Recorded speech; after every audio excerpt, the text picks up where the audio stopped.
在中醫裡有一本流傳2000多年的臨床經典叫《傷寒論》，而正文第一句話就描述了感染初期最典型的表現：太陽之微病，脈浮，頭項降痛而惡寒。張仲景把感染初期這一階段統稱為太陽病。不知道大家有沒有發現一件很有意思的事情？《傷寒論》一開始並沒有提到發燒，很多人以為只要沒有發燒就代表沒有感染，其實這並不完全正確，因為在感染初期病原體往往還局限在局部，人體就已經開始出現反應了。《傷寒論》還原了最真實的臨床過程。在發燒之前人體最常見的就是4個表現：脈浮、頭項降痛、惡寒。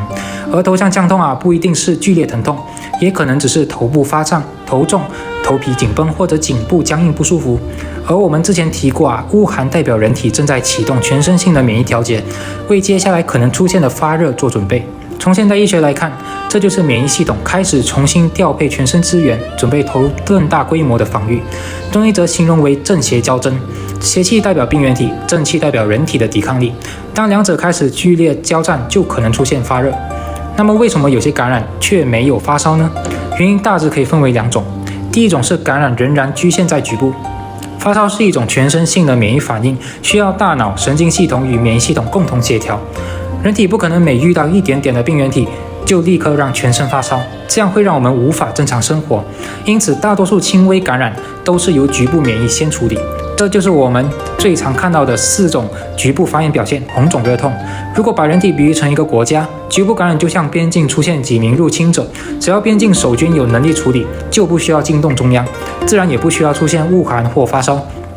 但如果敌人太多邊境快要守不住了，就必須向中央求援，這時候全身性的免疫反應才會啟動，開始出現惡寒，接着可能進入發熱階段。因此《傷寒論》這句話其實很有層次。脈浮，頭項降痛而惡寒。前面的脈浮與頭項降痛更多反映的是感染初期局部免疫已經開始運作，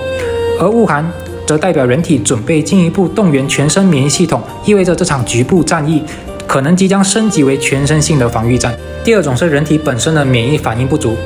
病原體已經侵入人體，但免疫系統沒有辦法有效動員，因此沒有明顯發燒，感染卻可能持續存在，甚至慢慢惡化。至於具體的原因有很多，比如營養不良、胰島素抵抗、心臟做工不良、腎上腺疲勞等，我們以後有機會再細說。如果這支視頻對你有幫助也把它分享給你家中長輩、親朋好友。想了解更多中醫與現代醫學的臨床真相，那麼記得訂閱頻道。我們下次再見。